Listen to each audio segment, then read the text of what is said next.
What's going on? What's going on, YouTube? How you guys doing today? How everybody doing? I hope you are doing fine. I hope you are okay. And today we're gonna do a part two. So I think it was 7 days ago. I talked about leg lengthening surgery, and it was something that is becoming more and more popular. And it's not only men who are doing it. There are also women who are also involved in this new transformational surgery. And basically, although a lot of the time some people can say, oh, you shouldn't do it. I personally think, okay, for me, I would say you shouldn't do it, or I wouldn't do it for my on myself. The reason why, because I feel that my height is reasonable. I don't need to get any taller than this. And for a lot of different reasons as well, because I don't want my legs to basically get weaker. And yeah, I don't want my legs to basically get weaker. So, oh, there's a fly right here. Trouble. Want it to be part of the stream too. You guys seeing it? Okay. And then for me, I want my legs to stay strong. So I don't know how is that gonna affect. Well, I do know, because as you can assume, as we grow older, only our bones, but there's a fly. Just before I started the stream, the fly wasn't here. The moment that I began, the fly wanna be part of the stream also. But anyway, welcome. So because I was saying is that I wouldn't want to do it myself, because as we do know, the older we get, the lesser our bone density becomes. So our bone become less stronger, and that's happening over time. Although we can take supplements and order do certain type of exercises to get our bones stronger, but still, it doesn't change the fact that we are not. But for let's say in our youth or as a child or growing up, our bones are just normally developing, but as we become adults, our bones stop developing and start declining. So this is one of the reasons for me I wouldn't want to do it. And basically, I don't see the necessity for it. But there are, on the other hand, there are people who probably see the necessity for them to do it. So we're gonna take a look at the key essential. What are the things that you could do, or the activities that you get yourself involved for, or what to know before you do it. So there's someone who have done it before, and we're gonna basically take a look at his story. And I think it's very interesting. His story is gonna say exactly what to expect in terms of how much is enough for you, what your body can accommodate based on your height, based on your physiology, and how much it's gonna cost, what's the length of your recovery, and what sort of activities you can do for recovery. And it's quite interesting. But before we do all of that, again, I'm gonna get warmed up. I need to get warmed up for the show. And let's see, I think I have something here that I wanted to show, or not. Maybe not. If not, then we can get right to it. I can get back to that if there was something. But first, we're gonna paint a picture. Basically, what are the reasons why some men or women will get limb or legs lengthening surgery? But one thing is for sure, I would say for some people it might be a necessity, or somewhat more acceptable. Let's say for instance, someone who's a midget, yeah, or someone who have deformities like ricket, or deformities in their legs that enable them that handle them from basically walking upright, or basically functioning, have good normal functioning legs. It might be a necessity for them. But there are some people who believe that when you are taller guys, or taller people, well, guys in this case, and what tends to happen is not only that we get more attraction from the ladies, but we get a different treatment, and at the same time we get more respect and more opportunities. So let's take a look at the life of perhaps a normal dude. Welcome to LA, the home of Hollywood, sunny beaches and celebrity culture. Full of people trying to make it here. How you look isn't everything, of course, but it can get you far. On my many visits to Los Angeles, I've met loads of people who've been working really hard on doing what they believe will make them look better through things like intense exercise, dieting, cosmetic surgery on the face. But the man I'm here to meet now has taken this quest for self-improvement into a whole new era. Yeah. Hi. Hello. From the look of him in the back, you can see he's a short dude, and I'm not sure if he have done the process already, the surgery already, but we can see he appear to be short. And I don't know, for me, if I have less respect for him, maybe not, but Oh, hi. Hi there, Rich. I'm Nina. Nice to meet you, Nina. Come on Thank you inside. for letting us visit your apartment. This is Rich Rotella. In some ways, he's ordinary for LA, an actor looking for his leading role. But he's done something pretty extraordinary. I was welcome already to confident, but the world was not giving me certain opportunities where I was like, this is nonsense. And if there's a way out of it, I'm willing to pay the price to do it. Wow, this can get pretty graphic. And yeah, I mean, some people, they don't really care about this because they are under anesthesia or they don't not feeling any pain. But yeah, to put your body through this, I mean, for me, it's you have to have some guts for this. Rich had surgery in 2022 to make himself taller, and he didn't stop there. He's been documenting the whole thing to help shed light on this procedure. You started there. Yes, I did. It's still quite a lot taller than I am. Yeah, and so you went from here. 5'5" to 5'8" barefoot. It's like It's Almost barely a like- simple procedure. almost like when I was growing up, when I used to mark to keep a chart, a register how tall I'm getting on my growth phases. You know, have you seen the actual rod? Oh my goodness. So these are them. These were actually inside of my legs. These were in your legs. These were in my bone, in my femurs. And then 1 millimeter a day, this rod extends, and there's your 3 inches. And then when it's over, these came out in December 2023. At around $100,000 for the surgery, with months of rehabilitation afterwards, You can see that he gained some weight, but that's something that's also, that's gonna happen for sure, because during that process his movement is quite restricted. So a lot of the things, probably if you do decide to do such training, or not training, but such surgery, you need to find a way to have maybe some upper body exercises that you could do, like perhaps have some dumbbells lying around, because during the recovery process you definitely can most likely gain weight because you're not moving as much and you're consuming calories and you're not burning it. And because a lot of the time, some people they need to be moving in order to stay fit. this is not something to take lightly. I didn't do this for Hollywood. That's really important. And I didn't do this for dating.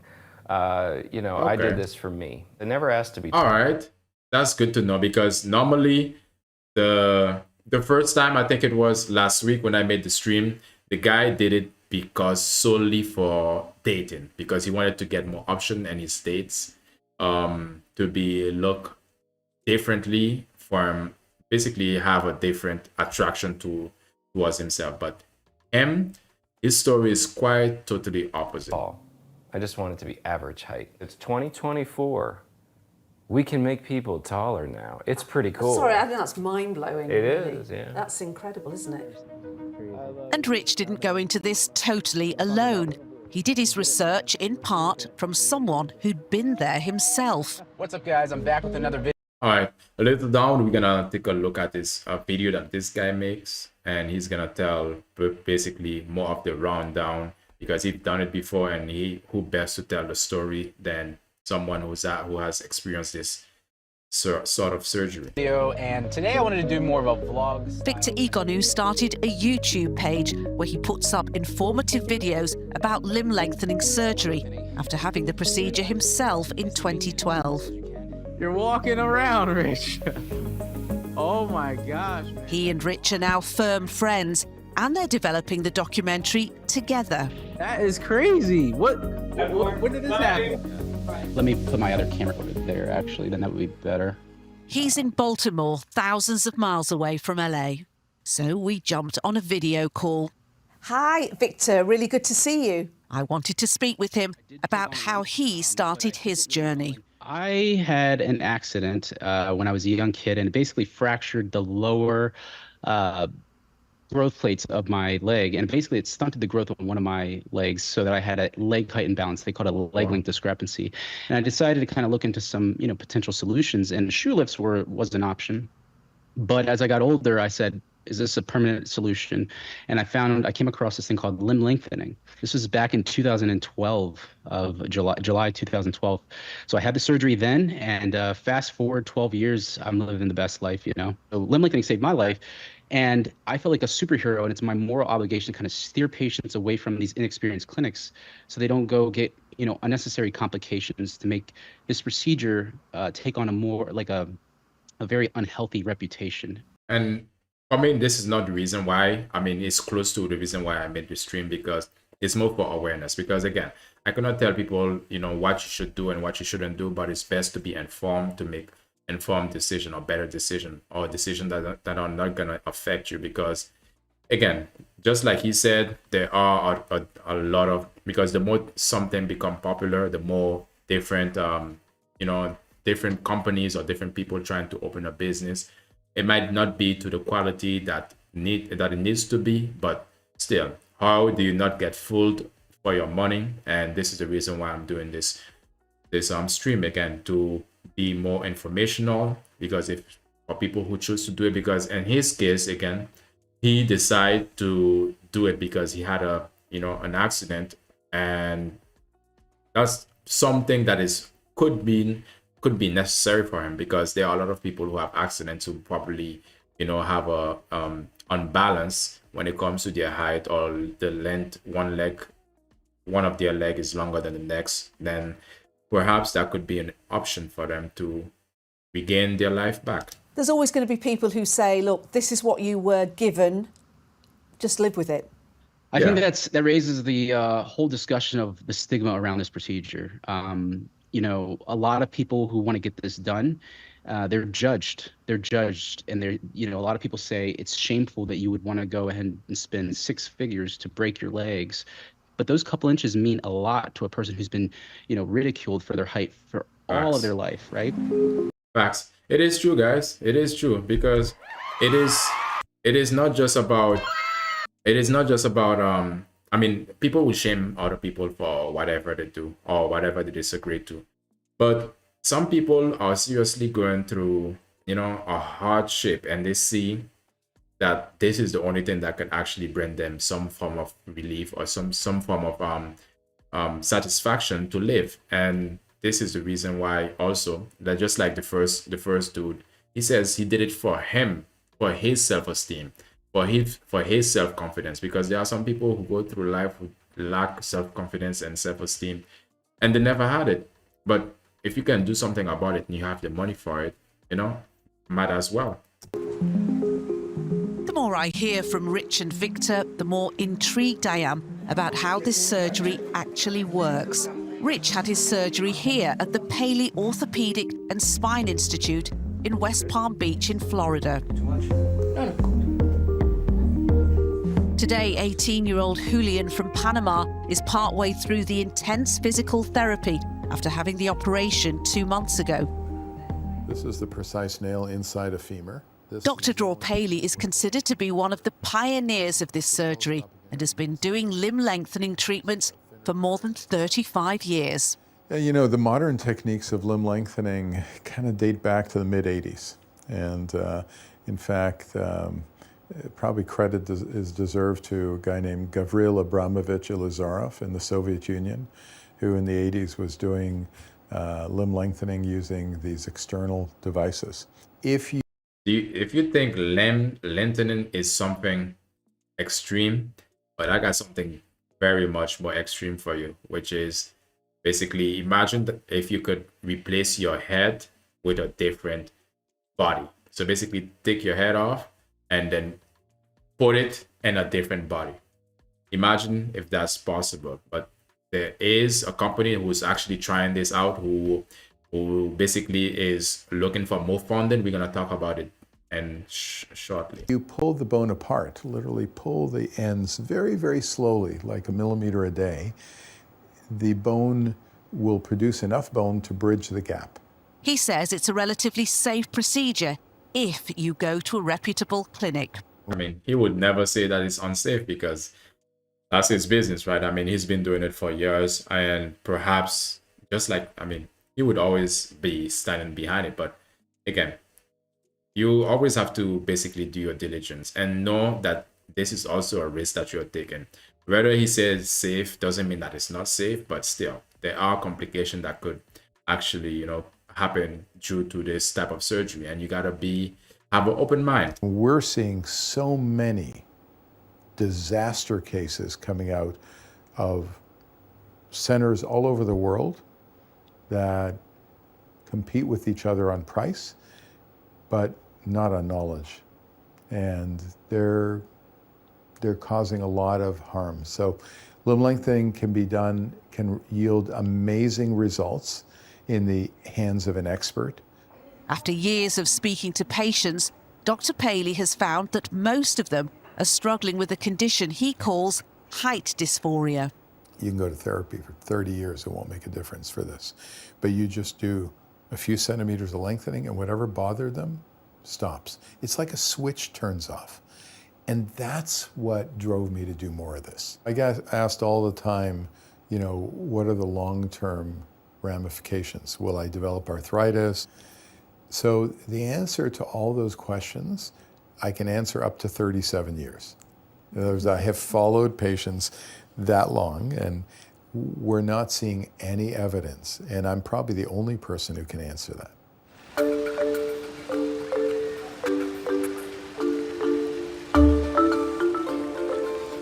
Is everything in your life better now? You know, I still have challenges. I don't just book every audition. What you get is you get more opportunities. And I knew that that was going to happen. It is different relationship-wise, career-wise, and also the way that I get treated. Even in just like a normal grocery store, the level of respect is different. It's very difficult to explain. Are you serious? Dead serious, What do you mean? Oh. You go in to get your groceries. What? People just get out of your way, because when you're a tall dude, I mean, people don't want to get stepped on, so they probably get out of the way. Oh, I want to hear his part. What do they do with you now that's People different? just look at you differently. Before it was almost like they don't even really notice you. You're just kind of like, oh yeah, you want something? Now it's like, oh, how can I help you, sir? I actually had to go to the tailor after this was all done and have her, because I had her make them shorter. So I said, I need you to reverse this now. And she looked at me and she put the pants on me. She goes, how did you get taller? Have you had any shorter actors approaching you and saying, oh gosh, you've just made it much harder for us because we want to stay short? I've been approached by a couple male actors who are short, and they've also asked me, has it affected the castings? And I tell them the truth, I say it has. I got more opportunities now than I did before, basically 30 to 40% increase. You are very, very firm when you are giving people advice about whether to have this done, because this is a big deal. It's a big And you deal. better be ready for it. It doesn't matter how smart you are, how rich you are, this is very serious. You're going to voluntarily break your legs and make yourself extremely handicapped, temporarily, God willing, and there is risk involved. It's actually a relatively safe surgery overall, but again, it's the recovery process and the lengthening process that's brutal.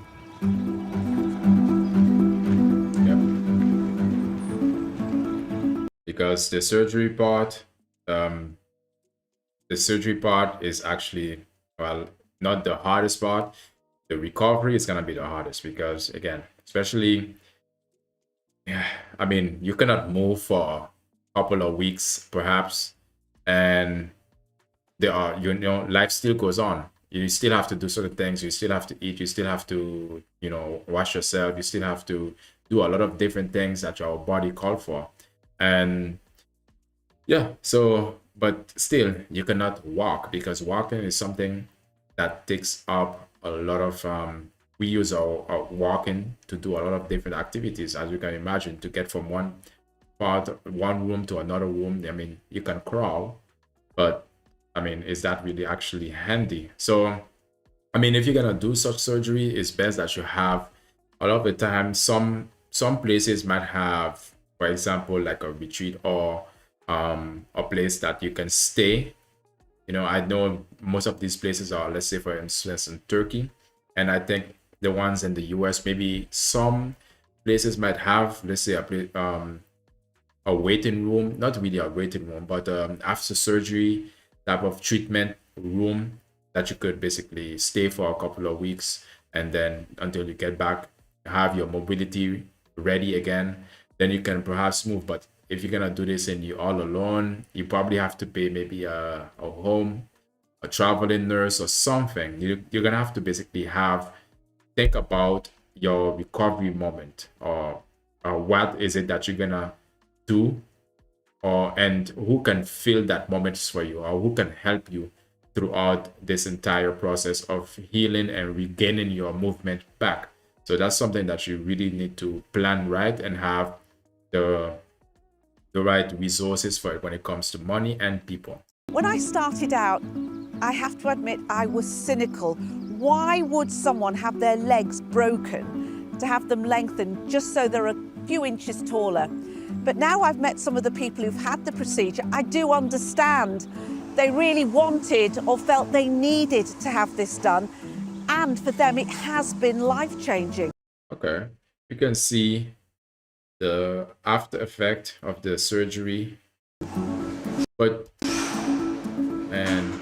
Demand for this surgery is expected to continue growing in the coming decades. yeah. Once an operation to make us taller would have been unimaginable. But as technology evolves, so it seems, does our... You know, one thing I'm wondering if I mean, perhaps he'd probably have to build it up again. I'm wondering, let's say, for example, he was doing the squats, if that is actually affected. You know, if he probably have to build up from where he used to be, and if he used to squat before, or if he used to gym before. But you know, you can imagine, because it's not just that his bone have to reconnect again because they're breaking it and they have to reconnect again, but at the end of the day, he has to also regain his strength, and his bone structure is not, some part of it, the part that was broken and extended, is not as strong as, you know, the ones that were not broken. So I do assume that his level of, you know, squatting, leg power is going to be diminished, but that could possibly be built at a certain, you know, until for a period of time.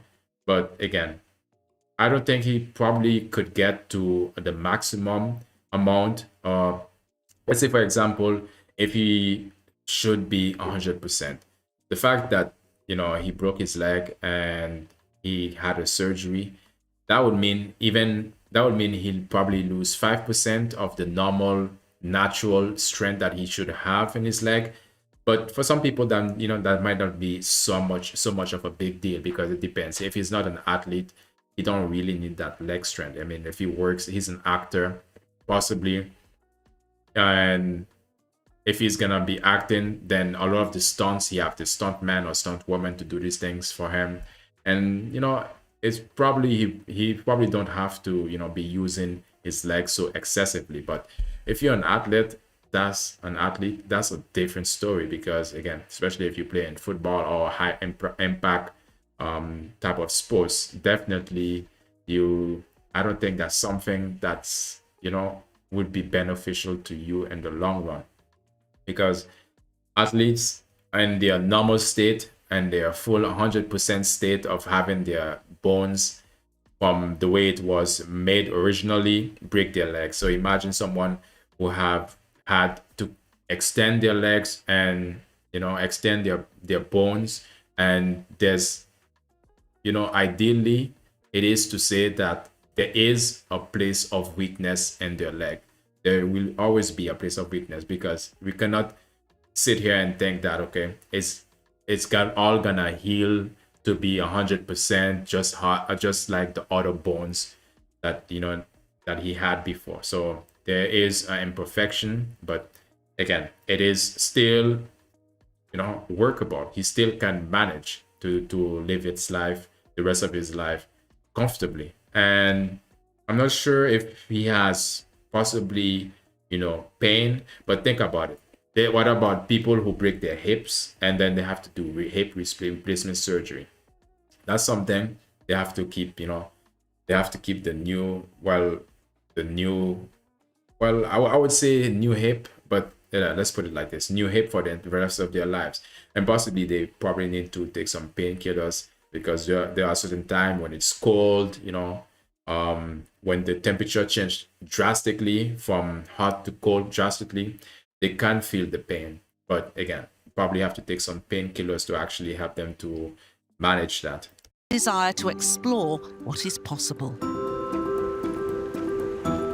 All right, that was one. So now what do you guys think? Sub up, like up. What do you guys think? Okay, let's go to the next documentary. Hey, what's going on, you guys? Okay, so I did say he is the guy who's gonna basically be saying the facts, saying the things that we need to know, because he's done it. I think 2012 he's done the leg lengthening surgery, and he has gone through it, and he can tell his story, but most importantly, the things that you can do in terms of living that new lifestyle. It's Victor here from Cyborg for Life. Today I wanted to talk about how you can determine how much height you should gain from limb lengthening surgery. Loaded question, going to depend on a lot of different factors. Things like your personal height goal and how tall you'd like to be, your range of motion and flexibility in your muscles, your limb length ratio of your tibia to femurs, because it's going to change from before and after the surgery. You got to know that, okay? The amount of money you can invest, because we all know this is a very expensive procedure. And then finally, your work ethic. How hard are you willing to work to get back, especially if you want to regain your athletic ability that you... Okay, so let's take it back. Very expensive procedure. And then finally, your work ethic. How hard are you willing to work to get back? Okay, so now let's take the work ethic is something that is, it comes with this territory, because you're gonna have to do some form of therapy or physical therapy to actually get your movement back, and that correlate or connect with the flexibility. And definitely you're gonna have to have the money, because that's the end goal. You don't need, it's not just about the money to have money for the surgery, but you need to have the aftercare. That's the main thing. The biggest part is the aftercare, because you can do the surgery, could last for maybe just a couple of hours, but then the aftercare lasts for probably your entire life, or the rest of your life. So proportion, yeah, that's something you're gonna have to define for yourself. How much is enough in terms of how much height do you want to gain, and desire, proportion. Or no, proportion is more about how and everything in your body gonna match. Let's say, for example, you wouldn't want to grow your legs so much that when you want to tie your shoes, or when people look at you, you don't look right. It doesn't look proportional, because that's gonna be very visible. Because something, as people, as human beings, we have a good eye to look at, to search for imperfection, and that's gonna stand out a lot, because you don't want to have this type of the leg lengthening surgery and then create a new issue for you where you end up looking weird or just strange. So that's really something important to know. And desired height, of course, that connects with the proportion as well. And the money, yeah, again, that always comes with the territory. Especially if you want to regain your athletic ability that you had prior to surgery, okay? So first off, your personal height goal. How tall would you like to be? Well, this is going to vary for a lot of different people, So let's just say somebody who's 5'4" and wants to get to 5'7", that's a 3-inch gain. That's pretty reasonable. Let's just say that somebody who's 5'4" wants to get to 6 foot. That's an 8-inch gain. That's a little outrageous, all right? So you want to pick a goal that's pretty realistic, okay? Most surgeons, there's a rule of thumb out there that, the femurs should be lengthened only within that 7.5 to 8 centimeters max, and the tibia being 3.5 to 5 centimeters max. Wow. That's actually quite reasonable, really, because it's not only that you can lengthen your lower part of your leg, but you can also lengthen your thighs. But we have specific names for them. But again, I want to keep it simple for the sake of to make it that everybody can understand. It's going to vary from person to person. Again, different factors play into that. And there's a rule of thumb that says 10 to 15% of your bone length is what you should go for. 10 to 15% of your bone length is a safe area to be safe. And then anything outside of that 15 to 20% range of your bone length is risky business. It's kind of true, but some surgeons don't necessarily measure your bone length that same way. So usually just go by what they say, what they recommend.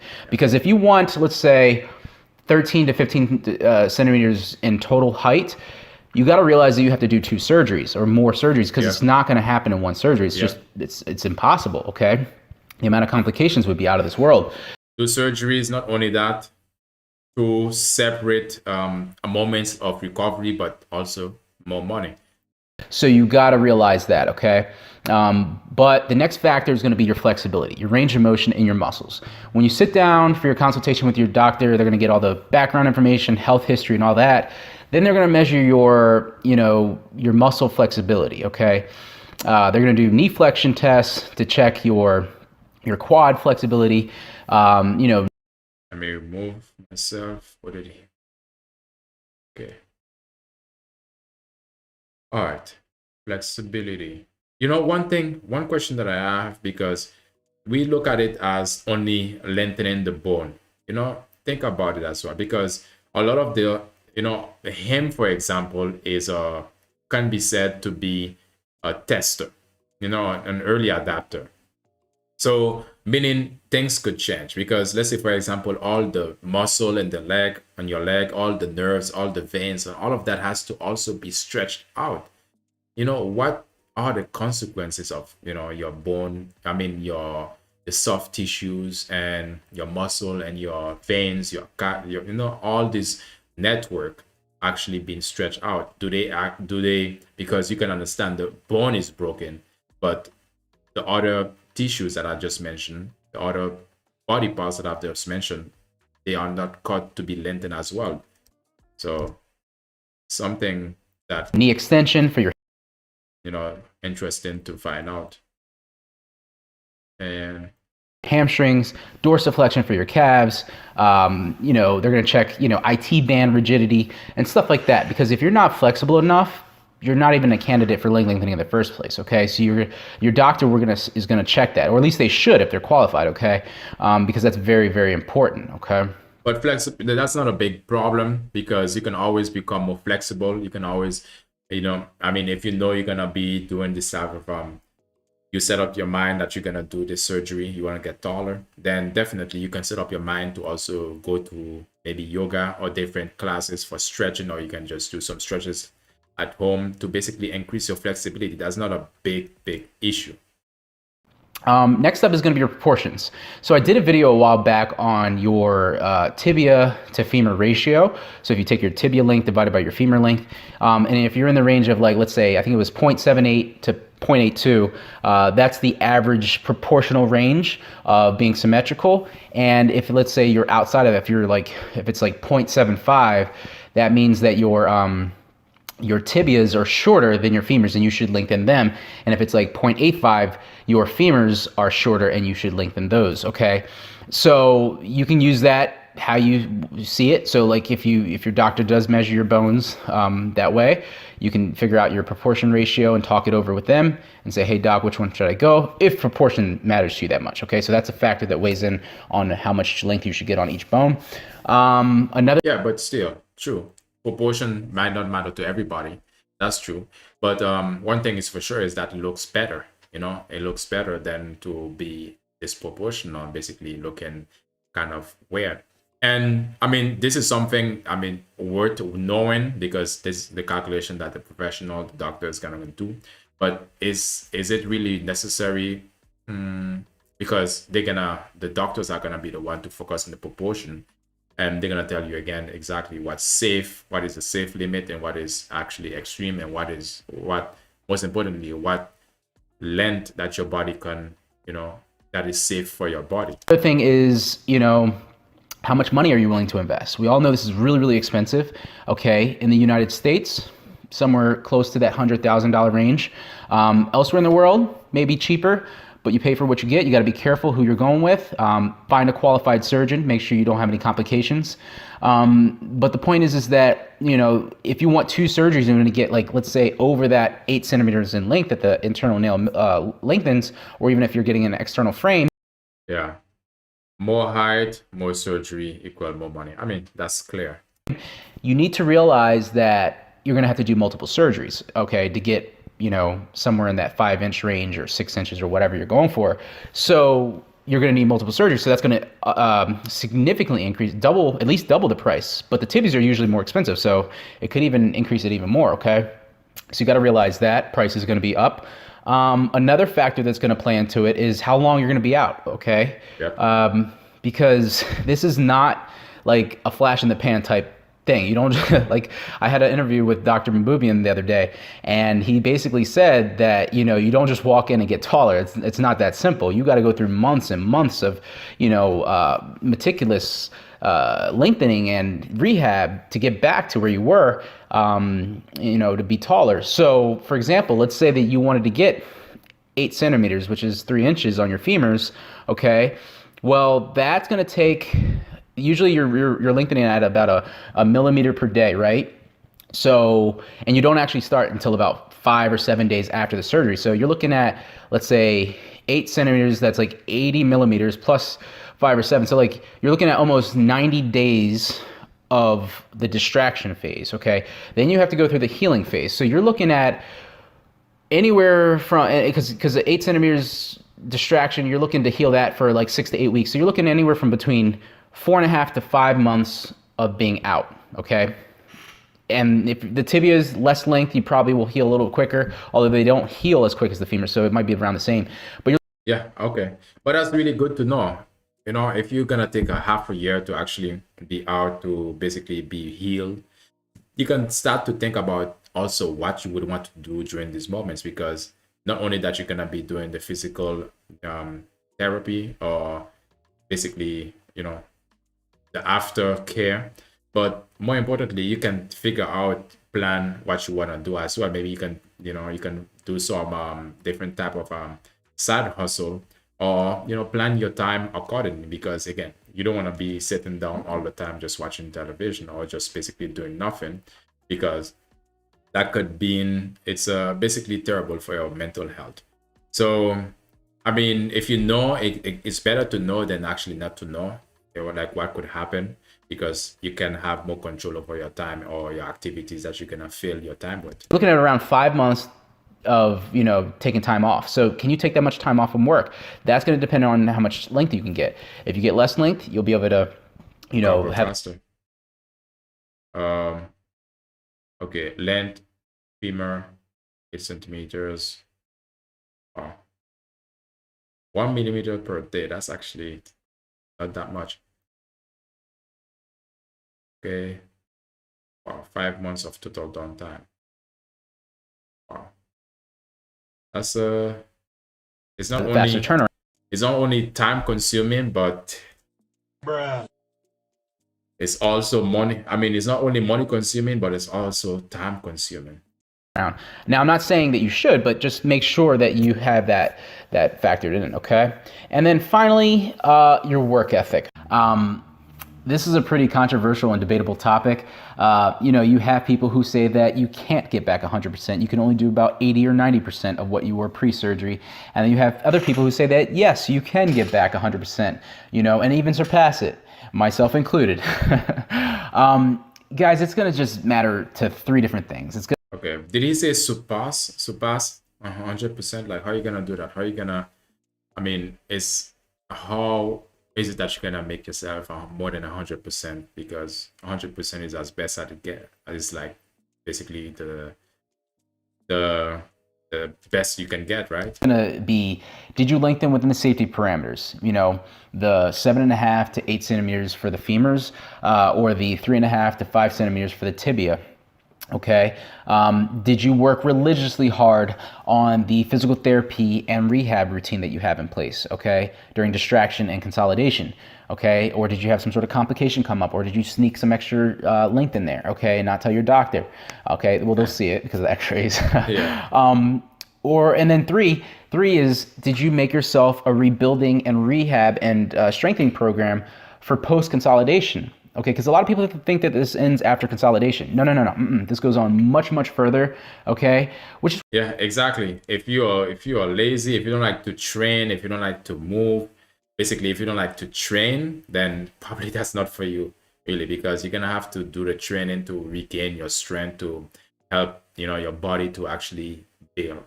And if you're not into that, then perhaps this is something you should definitely reconsider, and maybe get shoes with bigger or taller soles, because again, you're gonna have to do a lot of work, aftercare, to actually get your mobility back and to also keep building on that.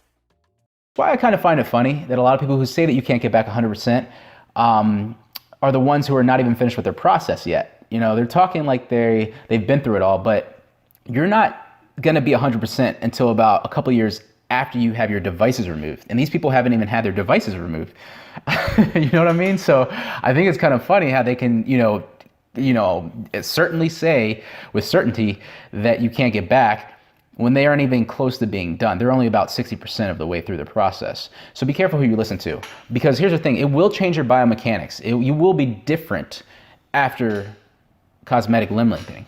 So again, your movement are gonna change. So, I mean, it depends. If you're a person who's like, your lifestyle, your work, your career is not really focused on movement or body movement, so you have nothing to really care about. If your job, if you don't perceive yourself as, if you have, let's say, for example, a desk job or an office job, or, a job that doesn't require to be, or movement is not, so much, it's not something that is, a key criteria for your job.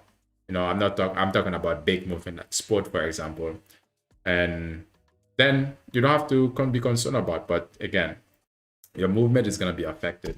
But different isn't necessarily worse. You see what I mean? Yeah. Because your body can adapt amazingly well to these changes in your muscle length, your bone length, okay, your proprioception, your equilibrium, all of this. Your body can change dramatically, okay?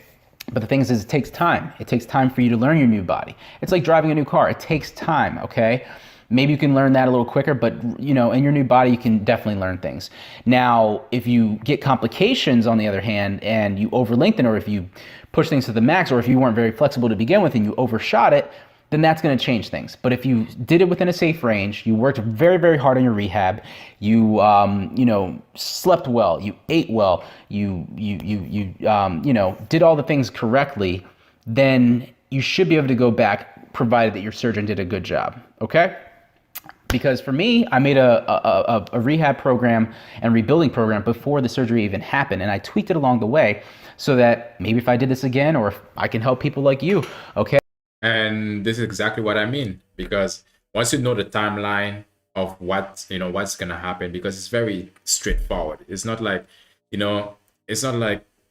don't know what's going to happen. The doctor is a professional, going to break down the timeline of, from the very before, during, after, and later. Basically, you're going to know the timeline, so you can know exactly what you should do and what you can do. And there's a lot of different, I believe the doctors or the center that you go to actually do this sort of surgery is going to give you like aftercare treatments and strategies that you can follow. Okay, so the point is that be careful who you listen to, lengthen within a safe range, stay loose and limber with your rehab and physical therapy, and then, work religiously hard, okay, to come back. Because I always tell people to work hard in a smart direction.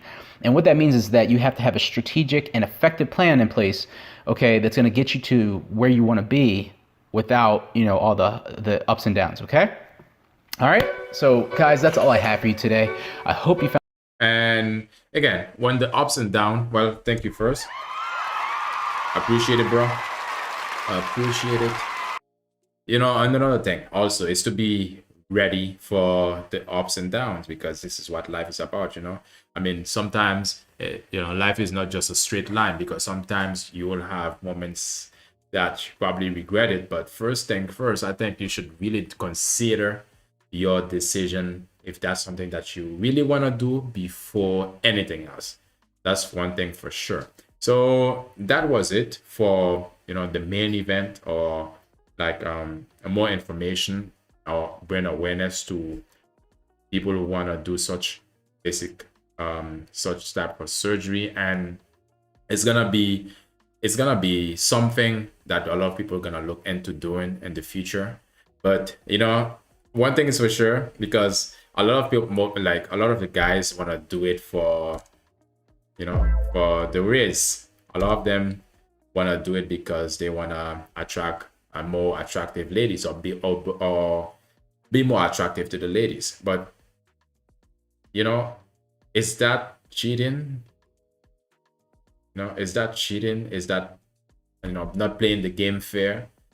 But on the other hand, when the ladies wear makeup and do their own cosmetics, you know, getting bigger chests, you know what I mean, for the ladies, and getting a bigger behind, and all of these things, are these things called cheating as well? Because let's say, for example, you know, you're in a relationship with the girl, and you happen to have, you know, I don't know if whatever, but a baby coming along, and then you expect your child to be somewhat tall, you know, because father is tall.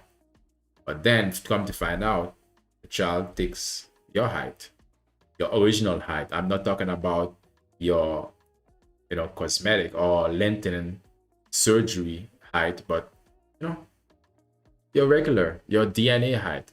Or, and when that happens, you know, what's gonna be the conversation here? I mean, our guys, I know a lot of the time guys can go into this conversation or get into a relationship, they can be totally honest and transparent, you know, basically. And whatever you do with your life, is your decision at the end of the day. But you know, like some girl might think, okay, hey, I thought our babies, I get with you because you are tall, because you can have tall babies, because such reason. But then it happens to be, you know, it happens to be wrong. It happens to be basically not what I thought. And well, there comes problem. But regardless, problem will arise whether this was the case or not. So it's nothing that you should worry about, really. And as long as you have openness, transparency or not, you choose what's your best approach to this. And now we're gonna see. Now let me see. I think it's the time I wanted to show you guys this. Oh, I was talking about earlier, because we just look at lengthening surgery. But what if in the near future we would be able to remove our necks or our head from our neck area and place it in a different body? Let's say, for example, somebody get into a car crash or a sport related accident, or just men being stupid, you know, or the ladies, you know, just doing things like us as well, or just taking risk. And then your lower body, you get into an accident and your lower body become paralyzed, and you are paralyzed from neck down, or even from your hip down. You're paralyzed. There's nothing that, you know, doctors can do for you. You are to be made to sit in a chair your entire life. You're not gonna be able to move with your legs anymore, or with your entire lower body. So you might want to move your arms, you can't. You might want to move your legs, maybe you can't. Or you might want to, you know, be physical or be intimate with someone, you cannot. You have no feeling down there, you know. So what next? But your upper body, from your neck up, everything works fine. You can talk, you can blink your eyes, you can do everything, you know, from your neck up. Only your lower body is actually not functioning at all. So now with these cases, of course, science bring forth a solution. And with that solution is not existing at this moment, but in the near future, that could be a possibility. So, and even for example, if you want to change your race, for example, let's say for example, me, I want it to be let's see, what race? Maybe Middle Eastern. Yeah, maybe Arab or Middle Eastern, Middle East. And I don't know, like for me, like this body is like the top I can get. But let's say I want to be Middle Eastern, and I want to have the body of a Middle Eastern. And I decided, okay, I'm gonna take my head and place it on a Middle Eastern body, or vice versa, you know. Or then, let's say for example, I want it to be maybe more muscular, even more than this, or taller, because we're talking about leg lengthening surgery. This is actually the main topic of this stream. Let's say I want to do that, and the easiest way is just to remove my upper body, my from neck area, and place me in another body. So let's take a look at this. It might be science fiction, but is going to blow your mind. A startup company called BrainBridge announced today that they believe that they will be able to successfully perform a head transplant surgery in the next 8 years. The way that this would work is you would take a person with a perfectly healthy and active brain, but their body has cancer or paralysis, and transplant it to a brain dead donor body. What's crazy is that they said that by doing this, the person that's receiving the new body would still be able to maintain their memories, cognitive abilities, and consciousness. Okay.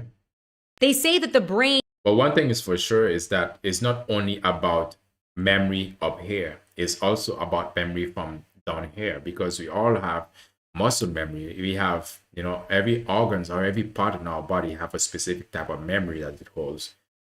But again, you know, we tend to put more emphasis and upstairs rather than everything else. But this is actually interesting.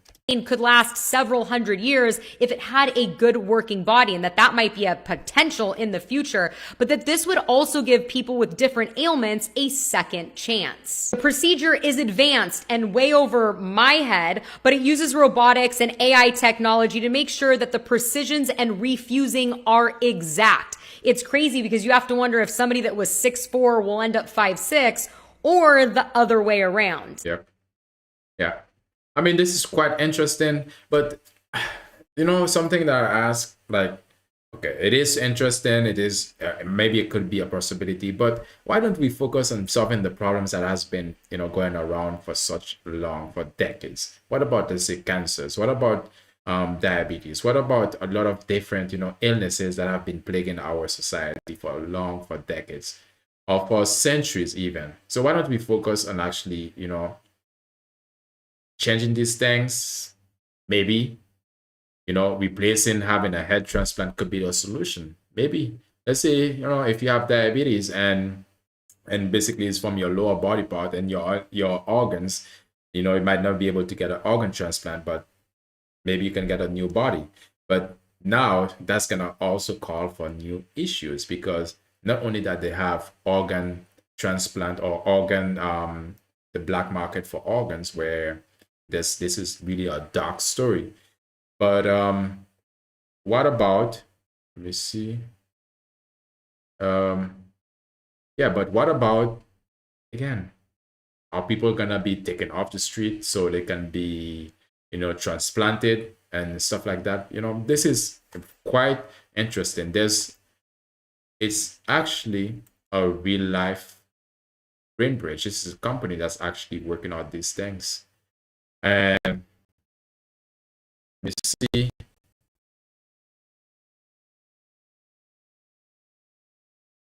You can say about it. BrainBridge.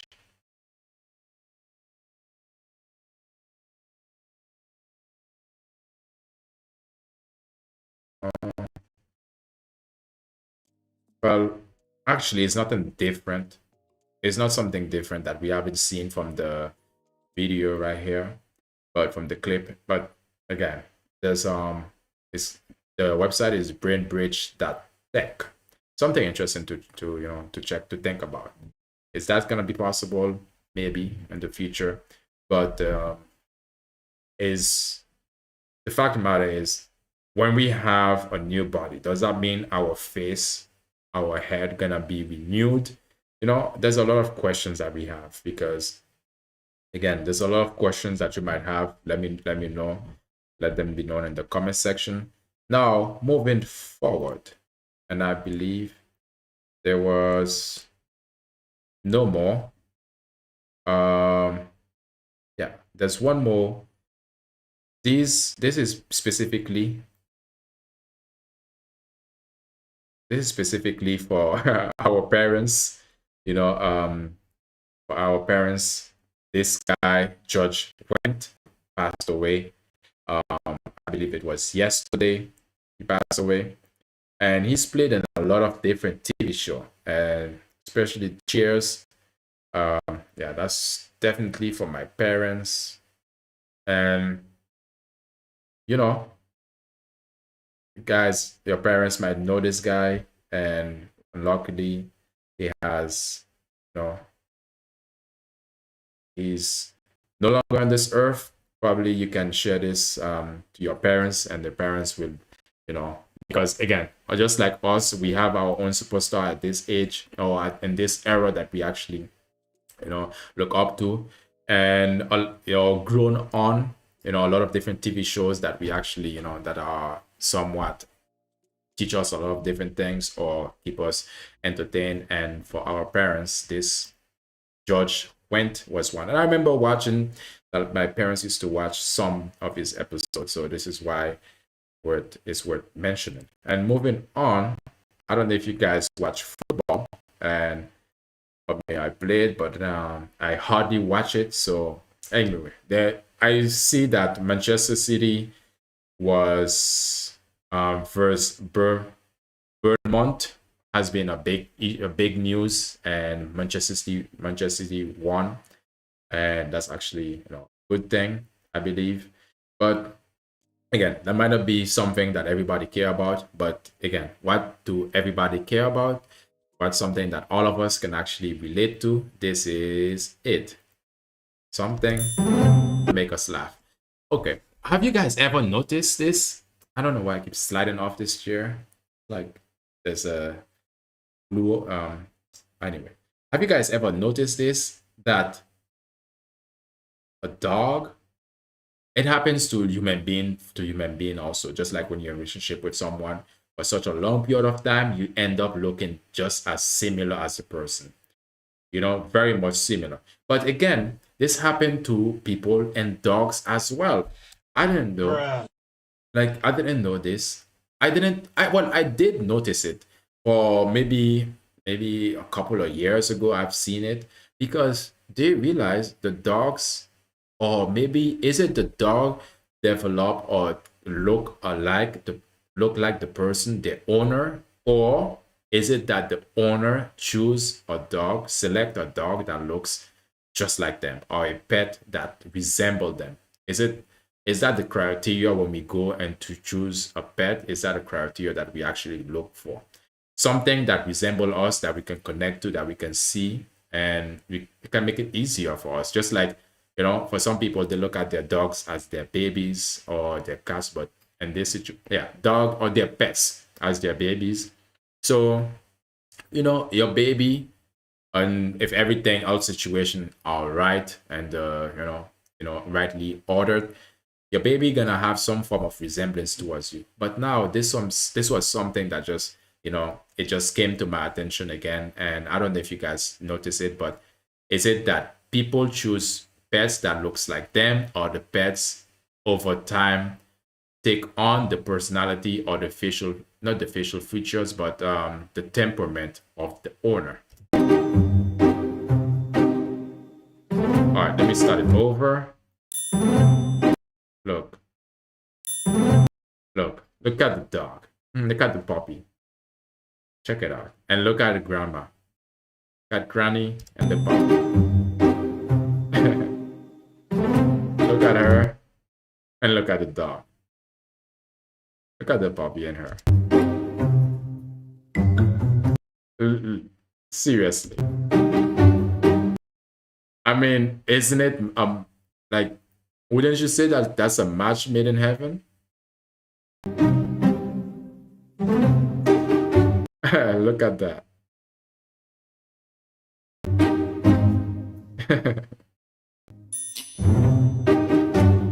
Seriously. Seriously. Just alike. It's like the animal version or the dog version of her.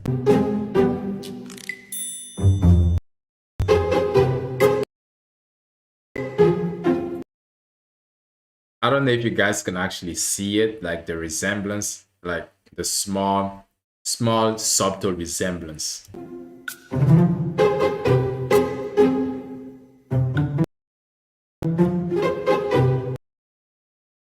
Do you guys see that?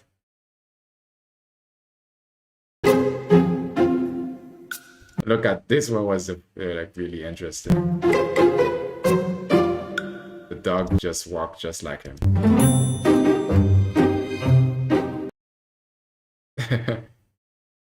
Wow.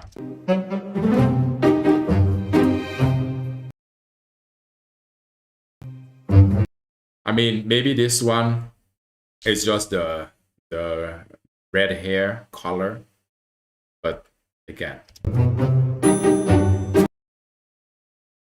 dog and her. It's the eyes.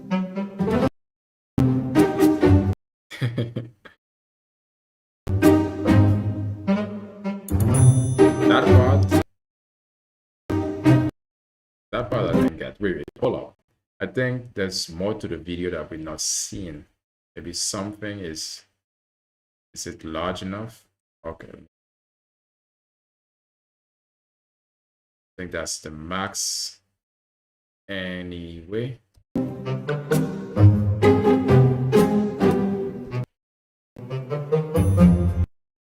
All right.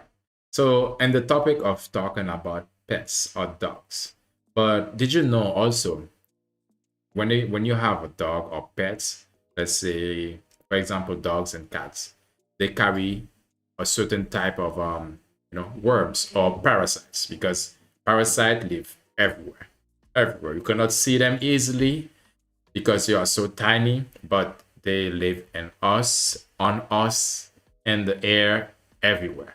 But this, since we were talking about pets, but this actually got my attention as well, because I know for me, I had a pet. I had pets growing up, but it wasn't when I was a baby, But this is something that, people who have kids or people who have kids or who plan to have kids, this is something that, that I want to bring to your attention, something you can actually think about. Whether you want to get a pet for your toddler or for your babies or not. School, I was told this years ago, and I thought, how weird is that?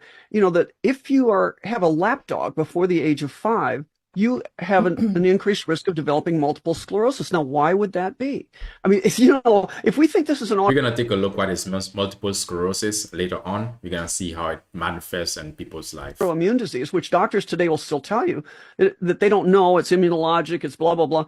Why would that be a statistic that they can identify? Well, because when you're less than 5 years old and your blood-brain barrier is not completely formed, the things that keep toxins in the bloodstream from infecting our thinking capabilities. So, but under 5, that's not completely formed. So if you have a lap dog that's on your lap licking the kid's face, those parasites that he's giving you now don't just they can get into the spinal axis. For me, I never get it. I never get that though. Like to have a dog or any pet just licking your child's mouth, or just licking your child anywhere. Okay, but if you're scary. 20, if you're 20, it is scary. And I'll tell you, the CDC knew this. The CDC in their back pages, when were they going to tell us this, says over 45% of Americans have toxoplasmosis and in the brain, including in the brain. Cats? From cats. Yep. Yeah, and Cats carry on, because another thing too, cats is one of the animals, I mean, they say They are very independent. That means they go everywhere whenever they want, outside, they touch. Yeah, they carry things because their fur, although they say their fur is clean, but also their fur carrying, is a absorbent. It carries different, whatever that's outside, they carry it inside as well. And then your child is playing with it. They made it think like it was only for pregnant women. No, it turns out that's associated with personality disorders, psychiatric conditions. I mean, depression. Think about all the things we're treating with big pharma. So all those diseases we've been treating with lots of big, expensive pharmaceutical drugs, right? Yeah, a lot of pharmaceutical drugs, but again, probably the pet is the source of them, because we are not so developed as yet, and we don't have developed in the terms of barriers or blockage or protection to help our body, make our body immune to, such viruses, or, in terms, not viruses, but such, how you call them? Worms, well, the same thing. And that's really important to know. I mean, if you have a child, or if your child, basically, you have a child and pet, and basically they don't really mix that much, because again, the animals have their own parasites. And I've even read that parasites and that are found, and cats tend to make people be more risk takers. So, I mean, some people can think that's a good thing, but there are risk taking that are risky but calculated risk. A risk that okay, if you calculate what are the things you can win, pros and cons, but I'm talking about the risks that are uncalculated. That is somewhat, concerning. But again, I don't think that's gonna change anything. So, MS, multiple sclerosis. What does that look like? I have MS. Of course I have trouble opening things. I have MS. Of course I have trouble writing. I have MS. Of course I forget what I have to say. I have MS. Of course I get hot easily. I have MS. The fight never stops. Tell me what your struggle is.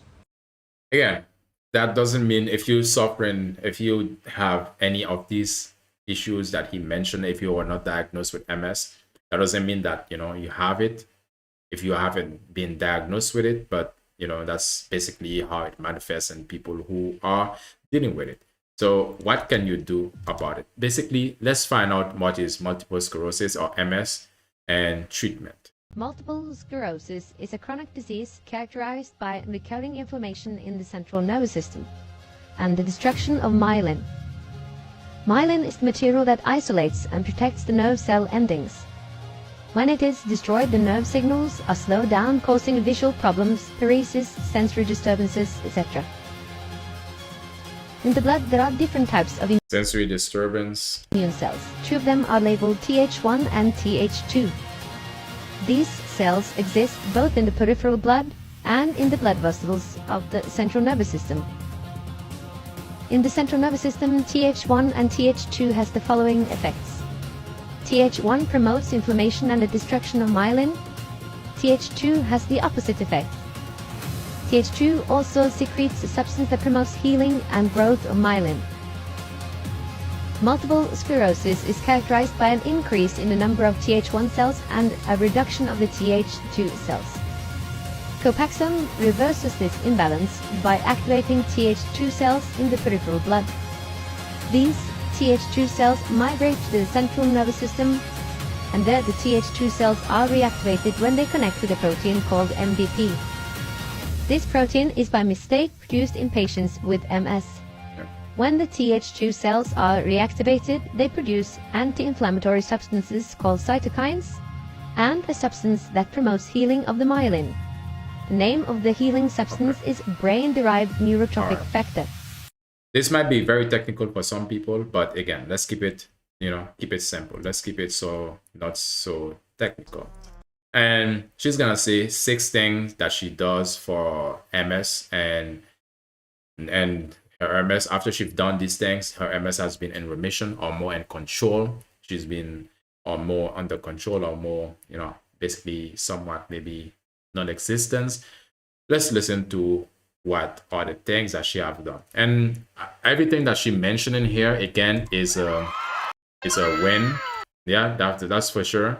And the reason why you should be making these changes in your life regardless of MS, because these changes that she's going to mention are very much helpful regardless whether you have MS or not. So listen up. 6 things I did to put my multiple sclerosis in remission. I stay away from dairy. Countries where cow's milk consumption is high. There.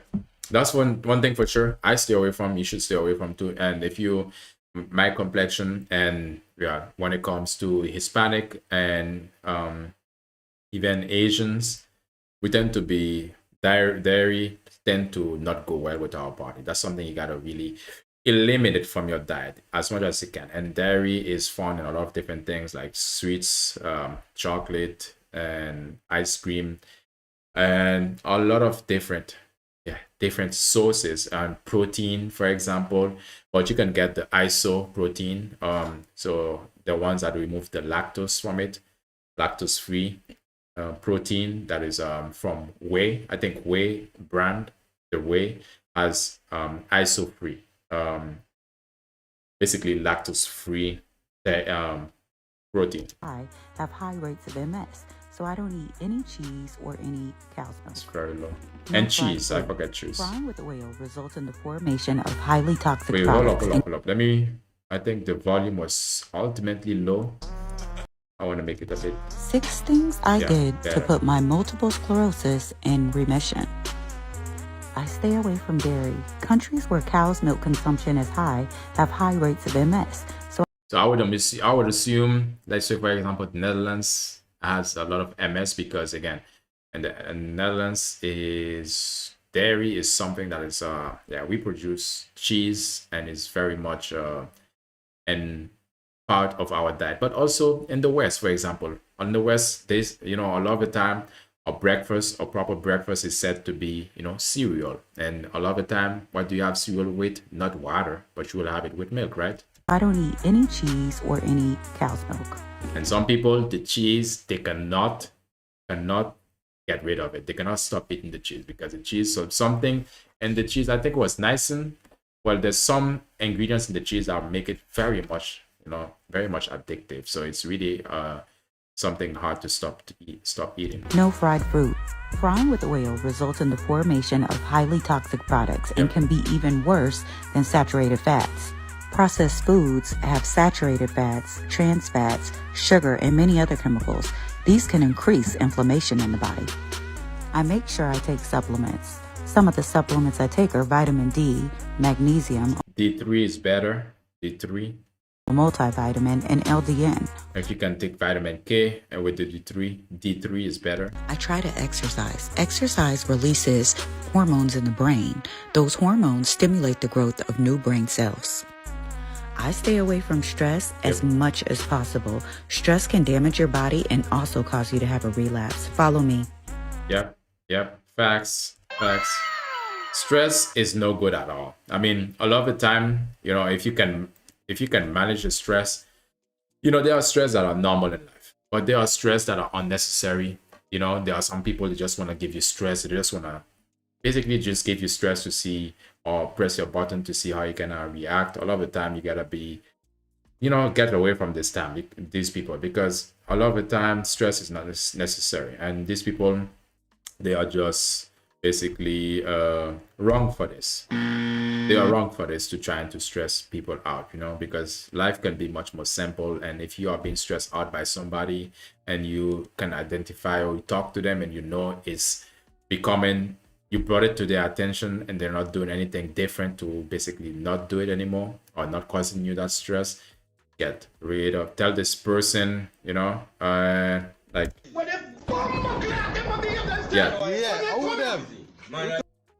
them like really.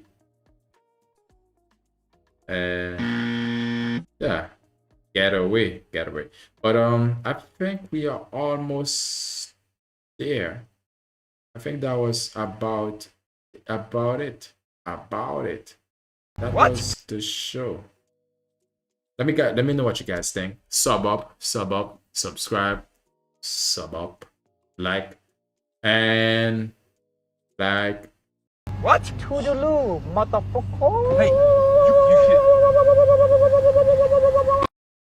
like and sub up like I always say at this time. I'll see you on the next one. See you tomorrow.